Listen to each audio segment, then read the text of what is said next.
बोलिए देवादिदेव श्री 1008 महावीर भगवान की, अहिंसा परमो धर्म की, संत श्रोमणी आचार्य गुरुदेव श्री विद्यासागर जी महाराज की, आचार्य श्री समय सागर जी महाराज की, तरुणाई के प्रखर प्रवक्ता गुणायतन प्रणेता शंका समाधान प्रणेता मुनिवर श्री प्रमाण सागर जी महाराज की, मुनिवर श्री निर्वेग सागर जी महाराज की, मुनिवर श्री संधान सागर जी महाराज की, मुनि संघ की बंधुओं, शंका समाधान के आज के सत्र में हम आपका स्वागत वंदन अभिनंदन करते हैं।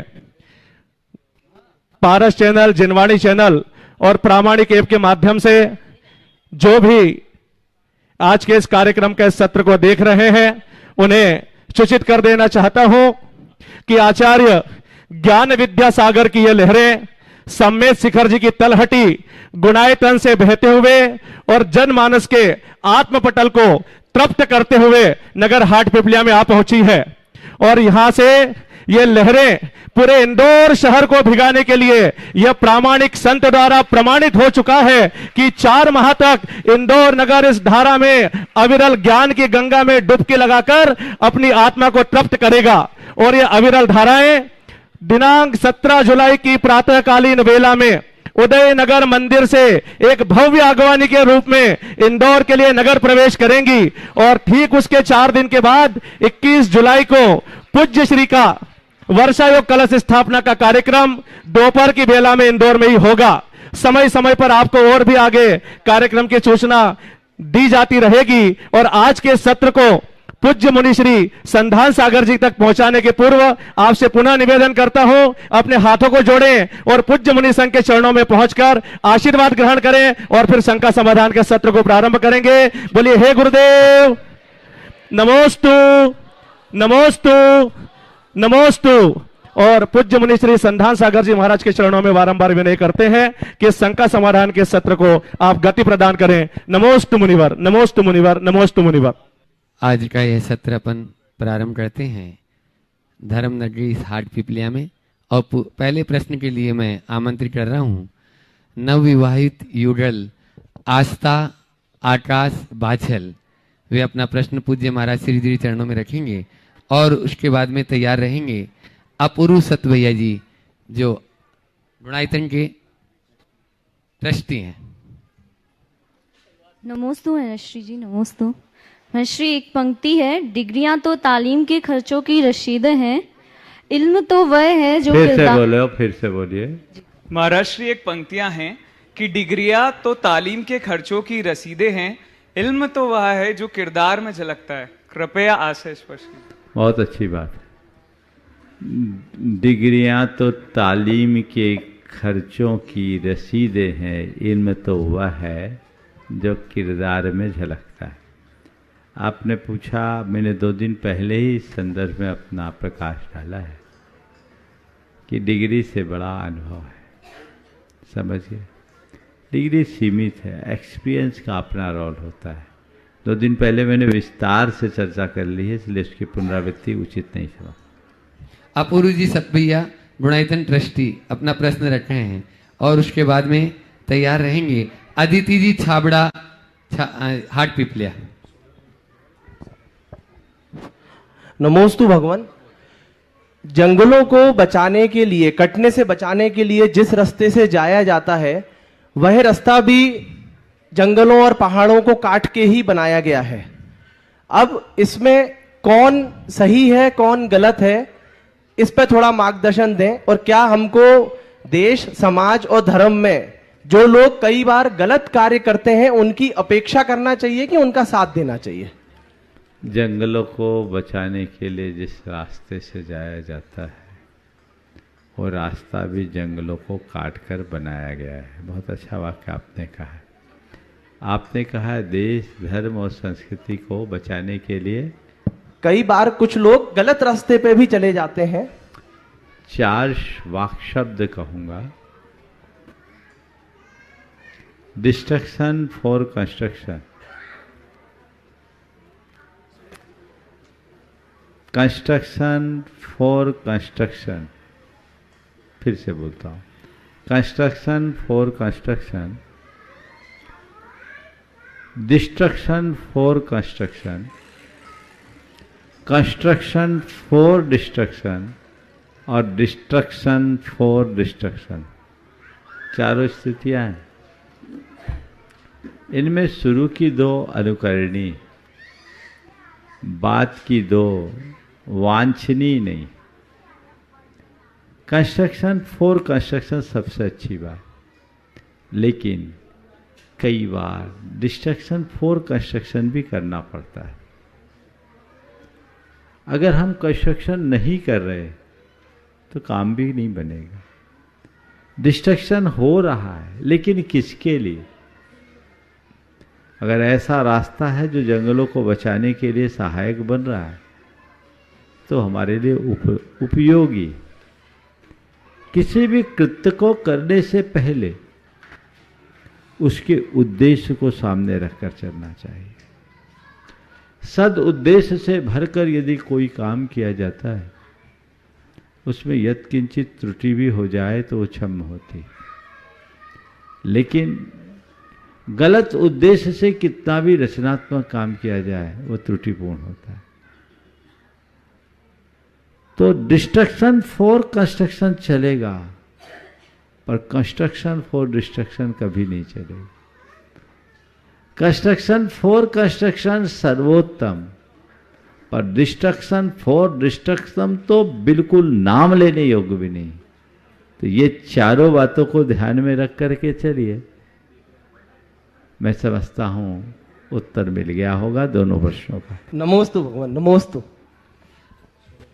आज जैसा कि आप लोग जानते हैं, यहाँ हाटपिपल्या में विगत 70 वर्षों से यहाँ सिद्ध चक्र महामंडल विधान होते चला आ रहा है। अष्टानिका, ये आषाढ़ की अष्टानिका में, और आज उसके पात्र चयन पूज्य गुरुवर के सानिध्य में हुआ, जिसके सौदर में इंद्र छाबड़ा परिवार से बने।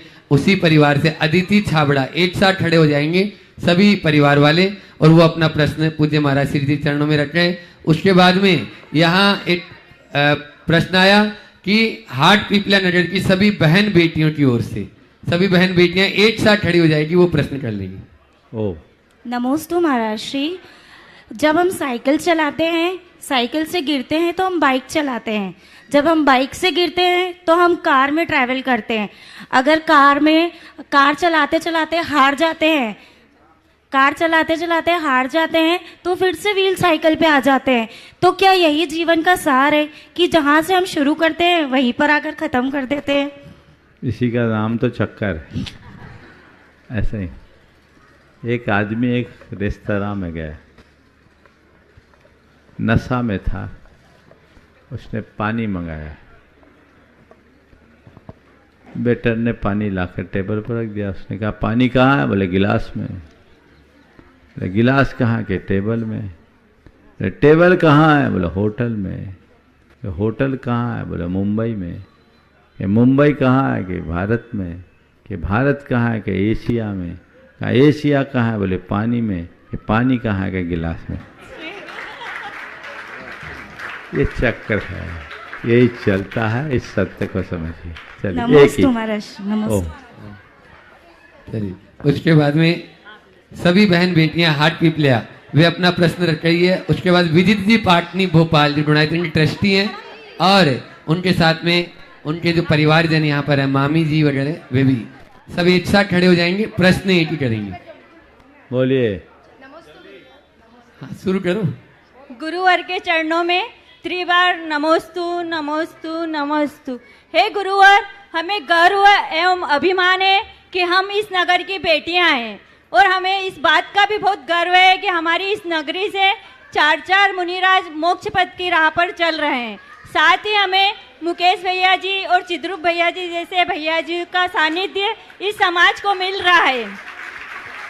गुरुवर, हम कहीं पर भी जाते हैं और जब वहाँ पर हमारे नगर की चर्चा होती है तो हमें बहुत गर्व होता है, और उनकी प्रशंसा सुनकर हमें अभिमान भी बहुत होता है। तो गुरुवर, यह गर्व और अभिमान राग की श्रेणी में आता है क्या? और हमें यह राग और अभिमान करना चाहिए या नहीं?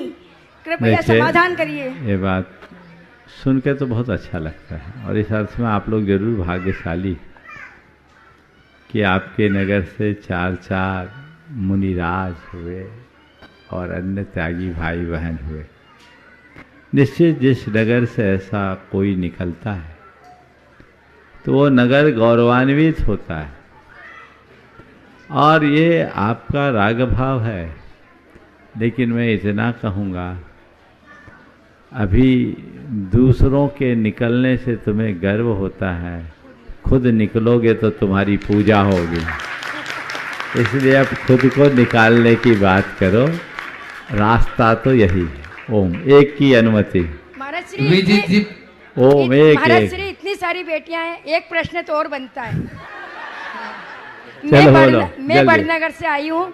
बड़नगर समाज ने आज मुझे बोला है, भाभी आप हमारी सबकी ओर से महाराज श्री के सामने यह निर्देश पहुंचाना कि महाराज श्री छोटे गांव में वैसे ही बहु बेटियां कोई देता नहीं है, वैसे ही छोटे गांव में चातुर्मास क्यों नहीं मिलता है, और अगर नहीं मिलता है तो महाराज श्री आपके साथ जो संघ है उसका उपसंघ बनाकर बड़नगर वालों को दीजिए, ताकि हम भी 4 महीने धर्म का लाभ ले सकें। छोटे गांव को चातुर्मास मिलना चाहिए, हम इसका पूर्ण समर्थन करते हैं।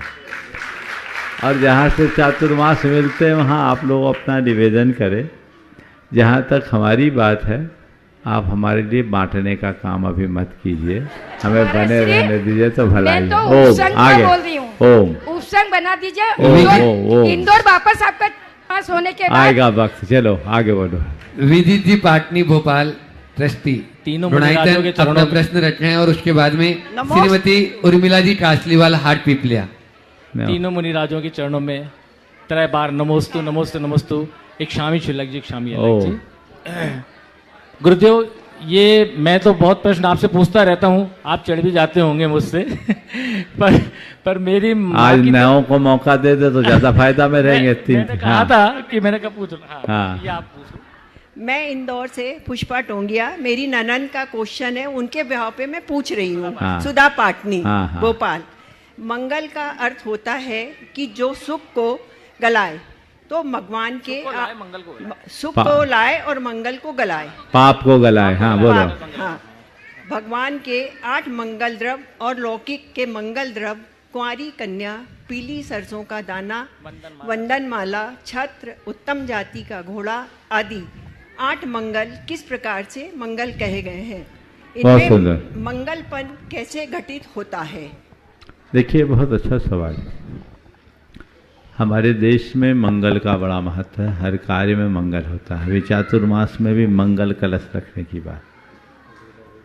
हमारे यहाँ द्रव्य मंगल, क्षेत्र मंगल, काल मंगल, भाव मंगल है। सबसे पहले तो मंगल शब्द का अर्थ जो कहा गया है, मम यानी जो पाप को गलाए उसका नाम मंगल, और मंग यानी जो सुख को लाए उसका नाम मंगल। तो मंगल पुण्य का प्रतीक है, पाप को गलाने वाला है और सुख को प्रदान करने वाला। इसमें हमारे यहाँ सचित्त और अचित्त मंगल को द्रव्य मंगल में लिया है। भगवान के चरणों में रखे जाने वाले जो अष्टमंगल द्रव्य हैं, झारी, आगे, भिंगार, चामर, सुदर्पण, पीठ, कुंभ, तालत, ध्वजा, तप निवारक, भूषितागम, ये जो आप लोग बोलते हैं अष्टमंगल द्रव्य, ये मंगल है।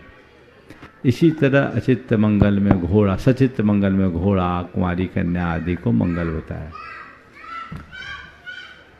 आपने पूछा इनमें मंगलपना किस कारण से है? इन्हें मांगलिक प्रतीक बताया गया है और इनके निमित्त से हमारे हृदय में अच्छे भाव उत्पन्न होते हैं। ये हमारे अंदर के उल्लास और उमंग को जगाने वाले हैं। शकुन की दृष्टि से इन्हें शुभ माना जाता है। तो ये निमित्त है, इस कार्य में, किसी कार्य में इनको आगे करने पर हमारे अंदर का जो भाव उमड़ता है, वो सद्भाव हमारे अशुभ कर्म के निवारण में निमित्त बन जाता है। इसलिए उपचार से इन्हें भी मंगल कह दिया जाता है। तो जितने भी शुभ शकुन हैं उनको एक प्रकार से मंगल की श्रेणी में लिया जाता है।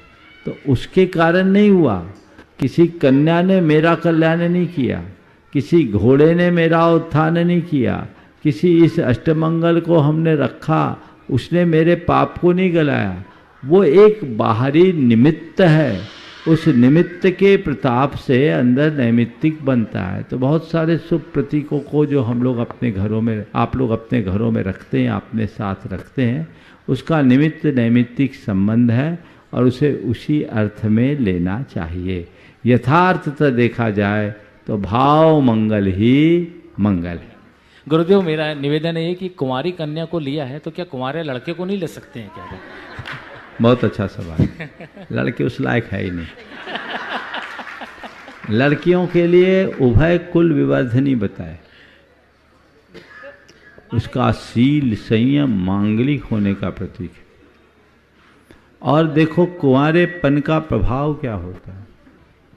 जैन पुराणों के अनुसार लक्ष्मण जी को जब शक्ति लगी, ये मैं जैन रामायण के आधार पर कह रहा हूं, उस शक्ति का निवारण विशल्या के स्नात जल से हुआ, क्योंकि विशल्या महाशीलवती थी। उसके अंदर ब्रह्मचर्य का इतना तेज था कि उसका अभिषक्त जल भी शक्ति के निवारण में कारण बन गया। वो कुंवारी थी, मंगल हो गई ना। ये निमित्त नैमित्तिक संबंध है, बाद में नहीं हुआ। तो ये चीजें हमें समझना चाहिए। तो कन्या का कुंवारा होना, कुंवारी कन्या को मांगलिक रूप में रखा गया। मुझे इसके पीछे एक और प्रतीकात्मक कारण दिखता है। कन्या को मंगल कहने का या घोड़े को, उत्तम नस्ल के घोड़े को मंगल कहने का जो कारण मुझे समझ में आता है, एक दूसरा कारण भी है कि एक कन्या पर घर में जाने वाली है, थोड़े दिन के लिए हमारे घर में है, इसे खूब मान सम्मान के साथ रखो, संभाल कर रखो। हो सकता है इसलिए कन्या को मंगल की दृष्टि से देखा जाता है। भाई पर घर चले जाएगी तो है, तो बेटी की विदाई जो माँ बाप करते वही जानते कि कैसे अपने कलेजे के टुकड़े को छोड़ना पड़ रहा है। तो एक कन्या के प्रति भारत की जो उदात्त दृष्टि है उसकी अभिव्यक्ति। इसी तरह पुराने जमाने में घोड़ा हमारा श्रेष्ठ साधन था सवारी का, तो घोड़े को श्रेष्ठ सवारी मान करके भी मंगल के रूप में लिखा गया, बैल को भी माना गया, और भी कई है। तो इन सब के पीछे मंगल मानने का एक कारण ये भी हो सकता है कि ये हमारे जीवन के महत्वपूर्ण अंग है, शायद ऐसा कर। नमस्ते महाराज, नमस्ते। इसी तरह भिंगार, चांवर, दर्पण, पीठ, कुंभ, इनके साथ भी अगर हम जोड़े तो ये हमारे जीवन के अभिन्न हिस्से हैं। इनका हमारे जीवन में बड़ा उपयोग है। हो सकता है इस वजह से भी इनको मंगल माना जाए। नमस्ते महाराज, नमस्ते। कासलीवाल परिवार से बहुत सारे प्रश्न हैं, एक साथ खड़े हो जाएंगे। सेलेक्ट हुआ है श्रीमती उर्मिला कासलीवाल हाथ पिपलिया, वो अपना प्रश्न रखेंगी। और उसके बाद में विशाल जी, काजल जी पांड्या और उनकी पूरी टीम इंदौर से, जो निकट सागर जी महाराज जी के परिवार के हैं, वे सभी एक साथ खड़े हो जाएंगे। नमोस्तु गुरुवर, नमोस्तु गुरुवर। इच्छा में महाराज जी, इच्छा में महाराज जी। सीधे प्रश्न बोले। हाँ। गुरुवर, हमारी सोच में हमेशा भविष्य की कल्पनाएं रहती है या फिर भूत की आदत चलती रहती है। वर्तमान में हम अपने दिमाग को स्थिर कर ही नहीं पाते, तो हम ऐसे कौन सा प्रयास करें जिससे हम अपने वर्तमान में रहकर अपने दिल और दिमाग को स्थिर कर अपने जीवन को आनंदित कर सके। भूत को भूलने का अभ्यास करो। क्या बोल रहा हूं? भूत को भूलने का अभ्यास करो और वर्तमान को संवारने का संकल्प करो। भविष्य अपने आप सुरक्षित होगा, कल्पनाएं छूट जाए। नमस्ते गुरु से, नमस्ते। विशाल काजल पांड्या नमोस्तु गुरुदेव और उनके सभी साथी। उसके बाद में यश जी शेट्टी बड़वानी तैयार रहेंगे। यह प्रश्न हम सबकी तरफ से गुरुदेव। हमें चित्र नहीं चरित्र का निर्माण करना है, हमें भवन नहीं भावना का निर्माण करना है, हमें साधन नहीं साधना का निर्माण करना है, हमें दृष्टि नहीं दृष्टिकोण का निर्माण करना है। हे गुरुदेव, हम सबका मार्गदर्शन करें, कैसे हम सभी इन सब भावनाओं को अपने जीवन में ला सकें। चित्त नहीं चरित्र, भवन नहीं भावना, साधन नहीं साधना और दृष्टि नहीं दृष्टि नहीं दृष्टिकोण। दृष्टिकोण का निर्माण करना। आपने पूछा है कैसे करे, कुछ मत करो, दृष्टि बदल दो, सब हो जाए। सोच को बदलना है, इतने में ही काम पूरा हो जाएगा। चलिए। नमोस्तु गुरुदेव। हाँ, यश यश जी सेठी बड़वानी अपना प्रश्न रख रहे हैं आज अपने बीच में, जहां से 17 तारीख को यह भव्य मंडल प्रवेश होना है, ऐसे उदयनगर मंदिर की पूरी कमेटी यहाँ पर बैठी हुई है। एक जना प्रश्न कर लेंगे, सब एक साथ खड़े हो जाएंगे। चलो। नमोस्तु महाराज श्री, नमोस्तु नमोस्तु नमोस्तु महाराज श्री। एहसान दोनों ने दिया था मकान पर, एहसान दोनों ने दिया था मकान पर, छत ने जता दिया, नींव ने छुपा लिया। गुरुदेव एहसान दोनों का था मकान पर, छत ने जता दिया, नींव ने छुपा लिया। गुरुदेव जते हुए एहसान को तो हम सम्मान देकर समतुल्य कर सकते हैं, पर नींव जैसे छिपे हुए एहसान को क्या करें जो अतुल्य हो जाए। बहुत सुंदर।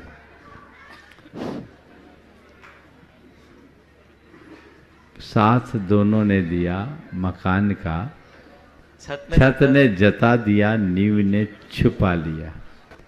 जताए हुए एहसान का तो हम फिर भी ध्यान रखते हैं, लेकिन छुपे हुए नींव का एहसान प्रायः भूल जाते हैं। आपने पूछा है कि हम छत के साथ नींव का सम्मान कैसे करें। ये बात बहुत समझने योग्य है कि प्रायः लोग जो दिखता है उस पर ध्यान देते हैं, उसका सत्कार करते हैं, पर प्रायः नींव को भूल जाते हैं। मैं आपसे इतना ही कहूँगा कि जो छुपा हुआ एहसान है उस पर ध्यान रखना चाहते हो तो कुछ पल के लिए अपनी कल्पनाओं से उसे हटाकर देखो।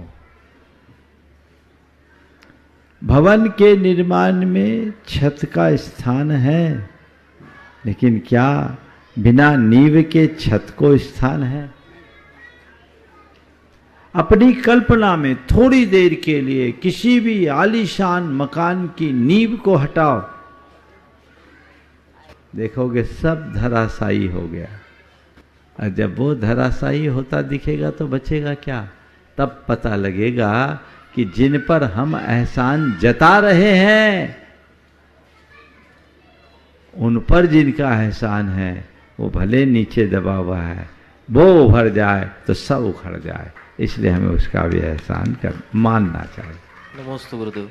देखो बंधुओं, अभी आपने देखा यश मनाली बड़वानी, इन्होंने प्रश्न किया यश भाई ने। ऐसे ही प्रश्न आप लोग भी पहले मांझो, उसको प्रश्न को जितना मांझोगे निखार आएगा और सुनने वाले को भी आनंद आएगा। एक बार जोरदार ताली बजा दीजिए यश भाई के लिए, जो प्रश्न भी इतना आनंदित कर देता है, फिर उत्तर तो महाराज जी का सटीक समाधान होता है, वह तो अपन को उद्वेलित कर ही देता, आनंदित कर ही देता है। इसलिए मैं चाहता हूं आप लोग प्रश्न पूछने के, अभी मेरे पास में आज 150 पर्चियां आई, लेकिन उसमें से 15-20 भी छांटना बहुत मुश्किल रहता है। आप प्रश्न को मांझो। अब उदयनगर कमेटी अपने बीच में जोरदार ताली बजा दीजिए इन लोगों के लिए, जहां से 17 तारीख को शुरुआत आगाज होने वाला है। ऐसी कमेटी से एक प्रश्न कर लेंगे। हे गुरुवर, नमोस्तु नमोस्तु नमोस्तु। छुल्लक जी को इच्छामि इच्छामि इच्छामि। हे गुरुवर, नरकों में जीव इतने कष्ट भोगता है, तब क्या उसे जाति स्मरण होता है? और यदि होता है तब क्या वह जीव नरकों से निकलने के लिए क्या पूर्व में किए गए कर्मों की निर्जरा कैसे करता है, जबकि इतने कष्ट भोगता है? देखिए गुरुवर, शंका का समाधान। नरकों में जाति स्मरण तो होता ही है, पर कोई जरूरी नहीं कि सभी नारियों को जाति स्मरण से सम्यक दर्शन हो जाए। जाति स्मरण के साथ साथ उनको एक कारण मिलता है वेदनानुभव का। जब नारकी जीवों को प्रगाढ़ वेदना होती है, तीव्र त्रास मिलता है, यंत्रणा मिलती है, यातना मिलती है, तो कभी कभी किसी किसी नारिकी के भवितव्य से उसका चित्त अंतर्मुख होता है और उसे लगता है हाय मैंने कितना अनर्थ किया, कितना पाप किया, उसका परिणाम आज मैं भुगत रहा हूँ। अब मुझे दोबारा ऐसा कर्म नहीं करना। उससे उसकी दृष्टि आत्मा पर केंद्रित होती है, उसके अंतरंग में आत्मा के प्रति श्रद्धान प्रकट होता है और वही आत्मश्रद्धान उसके सम्यक दर्शन का कारण बन जाता है। हमारे पास ज्ञान तो हो, लेकिन कोई भी ज्ञान तभी कल्याणकारी होता है जब वह अंतर्मुखी बने। अंतर्मुखी ज्ञान को अपनाना चाहिए। नमस्ते महाराज। आकृति जैन हाट पीपले अपना प्रश्न रखे और उसके बाद में अनिता जी सेठी, ब्रह्मचारी मुकेश भैया परिवार, पूरा सेठी परिवार एक साथ खड़ा हो जाएगा, प्रश्न रखेंगे। नमोस्तु गुरुदेव। मेरा बहुत छोटा सा प्रश्न है गुरुदेव। कुछ लोग क्रोध कषाय के वशीभूत होकर अपनी अमूल्य वस्तु का नुकसान कर बैठते हैं, चाहे वो रिश्ते हों या कई अमूल्य वस्तु हो। ऐसा कुछ उपाय बता दीजिए जिससे यदि कोई सामने वाला हम पर क्रोध करे या हम उस पर क्रोध करें तो हम उस परिस्थिति में कैसे धैर्य बनाकर रखें, साथ ही अपनी किसी भी वस्तु का नुकसान ना करें। नमोस्तु गुरुदेव। देखिए, सामने वाला क्रोध कर रहा है तो आप अपने अंदर बोध रखिए। आपसे एक सवाल करता हूं, सड़क चलते कोई पागल आपको गाली दे तो आप क्या करते हैं? इग्नोर। क्यों? पागल है वो। तो जो गुस्सा कर रहा है वो क्या समझदार है? पागल है। क्या करना चाहिए? इग्नोर। लेकिन आप लोग क्या करते हैं? क्या करते? रिएक्ट करते हैं। हाँ। तो रिएक्ट करने वाला समझदार है क्या? नहीं। क्या है? पागल। फिर क्यों बनते हो पागल? समझदार बनो।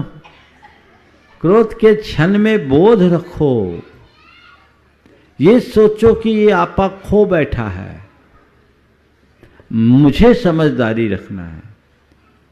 सामने वाला आग बने तो आप पानी बनिए। आग लगी हो तो क्या करते? उसमें पेट्रोल डालते हैं? नहीं। तो पानी से बुझाते हैं। तो कोई गुस्सा कर रहा, आप उसके ऊपर प्रतिक्रिया का पेट्रोल डालोगे कि समता और क्षमा का पानी? समता और क्षमा का पानी। तो रखा करो अपने पास। जी गुरु। देखो, जहाँ जहाँ ज्वलनशील पदार्थ होते हैं वहाँ पर क्या फायर एक्सटिंग्विश रखा जाता है, अग्निशामक। कुछ नहीं है तो 2 बाल्टी बालू के रखे रहते पेट्रोल पंपों में, देखा है ना? क्यों?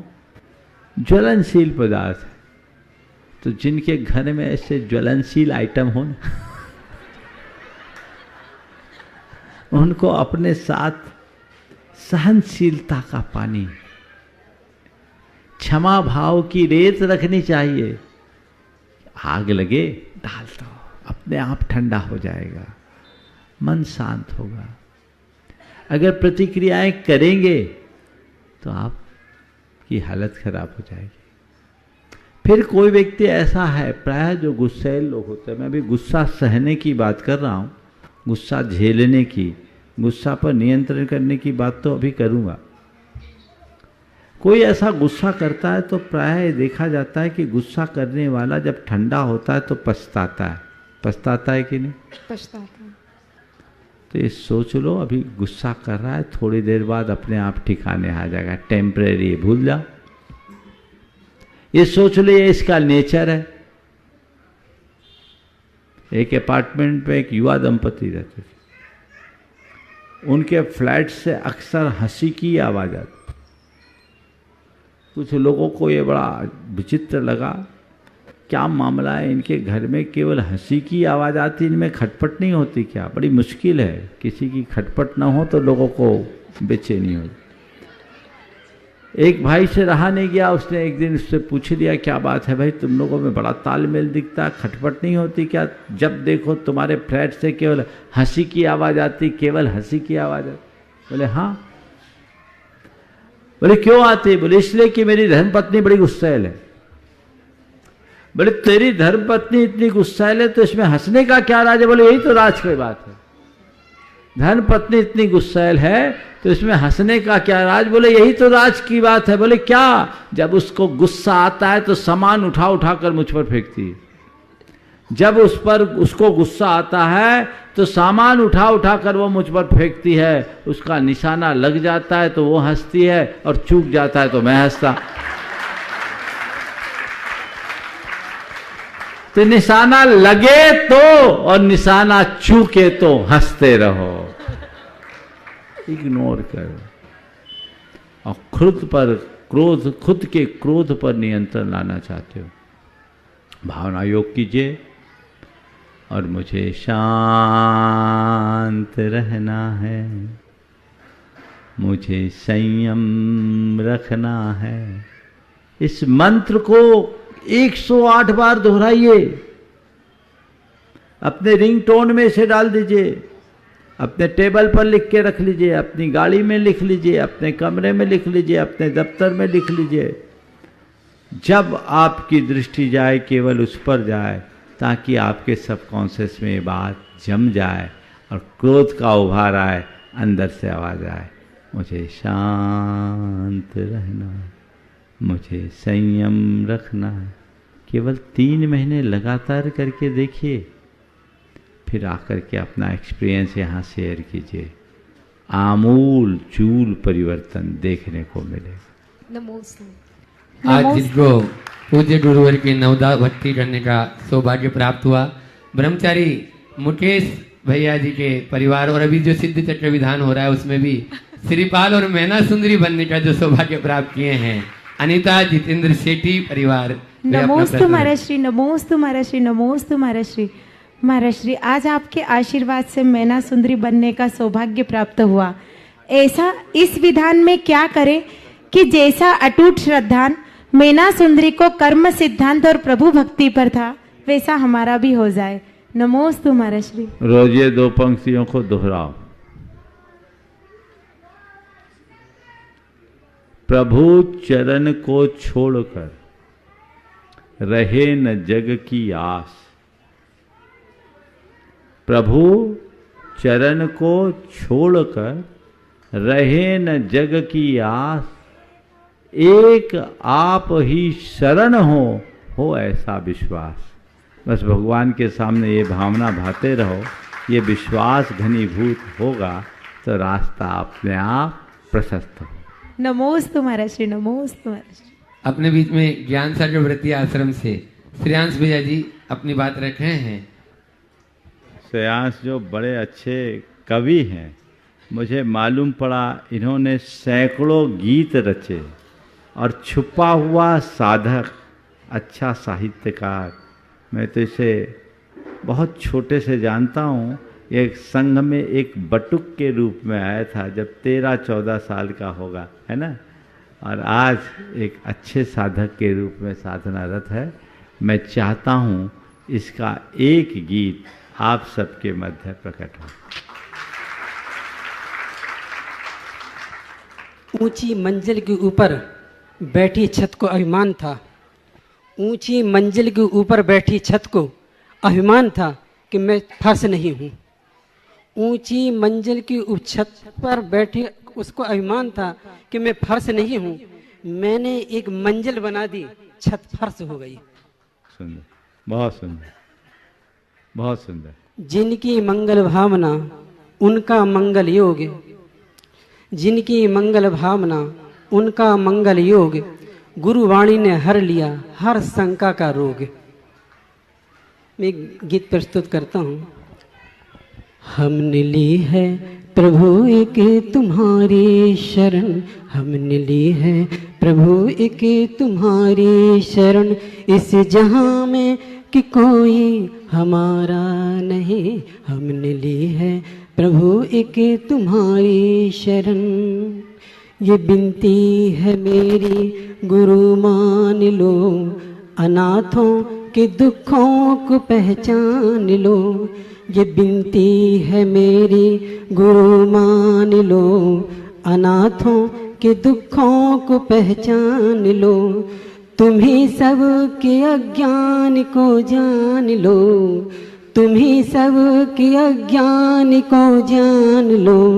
किसी और को सर नवाया नहीं, हमने ली है गुरु एक तुम्हारी शरण, हमने ली है गुरु एक तुम्हारी शरण। न बुद्धि न भक्ति न विद्या का बल, हृदय पर चढ़ा पापी कर्मों का फल। न भक्ति न बुद्धि न विद्या का बल, हृदय पर चढ़ा पापी कर्मों का फल। तुम्हारी कृपा का है एक आशीरा, तुम्हारी कृपा का है एक आशीरा। तुमने किसी किसी को सौंपी वारा नहीं, हमने ली है प्रभु एक तुम्हारी शरण, हमने ली है प्रभु एक तुम्हारी शरण। बस है इतनी अरज मेरी प्रभु बल सुनो, बस है इतनी अरज मेरी गुरु बल सुनो। जगत के दुखों को गुरु जी गिनो, जगत के दुखों को गुरु जी गिनो। इतनी कर दो कृपा मेरे मन पर प्रभु, इतनी कर दो कृपा मेरे मन पर गुरु। मन तुम्हें छोड़कर और न जाए कहीं, हमने ली है प्रभु एक तुम्हारी शरण, हमने ली है प्रभु एक तुम्हारी शरण। इस जहां में कि कोई हमारा नहीं, हमने ली है गुरु एक तुम्हारी शरण। पूज प्रमाण सिंह महाराज जी की जय, मुनि संघ की जय। नमस्ते महाराज, जोरदार तालियों से सीएमओ हाट पिपलिया यहाँ पर उपस्थित हैं, श्री प्रियांक जी पंड्या, वे अपना प्रश्न रख रहे हैं। और उसके बाद में दिशा जी सोलीवाल, ये भी यहाँ हाट पिपलिया के हैं, वो भी अपना प्रश्न रखेंगे। महाराज जी नमस्तुत्यम। सोने का हर धागा मूल्यवान होता है, समय का हर क्षण मूल्यवान होता है, लेकिन हम सब समझते हुए भी लड़ाई झगड़े बकवास दूसरों की निंदा में समय बर्बाद करते हैं। कैसे बचे, सरल उपाय दीजिए। समय का हम दुरुपयोग कर रहे हैं, दुरुपयोग से कैसे बचे, आपने उपाय पूछा है। मैं केवल इतना ही कहूँगा कि हम समय का मूल्य समझना शुरू कर दें। जैसे हम अन्य चीज़ों का मूल्य और महत्व समझते हैं, हम उसके प्रति सावधान हो जाते हैं। जो वस्तु हमें जितनी मूल्यवान प्रतीत होती है, उसके प्रति हम उतने ही अधिक सजग और सावधान होते हैं। जो वस्तु हमें जितनी मूल्यहीन दिखती है, हम उसके प्रति उतने लापरवाह होते हैं। चीज़ों की तरह यदि हम समय को सर्वाधिक मूल्य देना सीख जाए, तो हम अपने क्षणों का एक पल भी दुरुपयोग नहीं करेंगे, और यही मूल्यबोध हमारे जीवन को रास्ते पे लगाए। हाँ, एक बार जोरदार ताली बजा दीजिए सीएम मोदी के लिए। और उसके बाद में सोनीवाल, दिशा सोलीवाल, बस। और उसके बाद मैं जो पूज्य गुरुवर के विचारों को साकार करने में हमेशा सदैव तत्पर रहते हैं, ऐसे दोनों भैया जी यहाँ पर उपस्थित हैं। ब्रह्मचारी बाल ब्रह्मचारी अशोक भैया जी और बाल ब्रह्मचारी अभय भैया जी, आप दोनों भैया अपनी बात रखेंगे। अंतिम प्रश्न, हाँ जल्दी। गुरुदेव नमस्तु। मेरा प्रश्न है कि हमारे देश में चारों ओर अमन और शांति बनी रहे, इसके लिए मार्गदर्शन देवे। साथ ही हम हर घर में सुख शांति समृद्धि बनी रहे, इसके लिए क्या करें? देश में चारों तरफ अमन और शांति बनी रहे और सब तरफ सुख शांति समृद्धि बने रहे, इसके लिए क्या करें? दो काम करें। देश में अमन और शांति को बनाए रखना चाहते हैं तो हर हृदय में मानवता की प्रतिष्ठा करें। मानव मात्र में यदि मानवता की प्रतिष्ठा हो जाए तो अमन और शांति तो अपने आप होगी। जब जब मनुष्य अपनी मानवीयता से भटकता है, वहीं अमन खोता है और वहीं अशांति होती है। हमारा सबका केवल एक ही प्रयास होना चाहिए, वह है मानव मात्र में मानवता की प्रतिष्ठा। हर घर में सुख शांति और समृद्धि बनी रहे, उसके लिए ज़्यादा कुछ नहीं करना है, 2 काम करना है।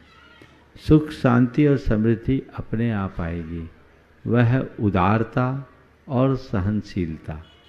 यदि इसको अपना लिया जाए तो सुख शांति समृद्धि अपने आप आएगी। हमारी अनौदारता हमें परेशान करती है, हमारी असहनशीलता हमारी सोच को विकृत करती है, और यही हमारी अशांति और क्लेश का बड़ा कारण बनता है। यदि इसको हमने अपना लिया तो फिर हमें और कुछ की जरूरत नहीं पड़े। बोलिए परम पूज्य आचार्य गुरुवर श्री विद्यासागर जी महाराज की। बोले परम पूज्य श्री प्रमाण सागर जी महाराज की।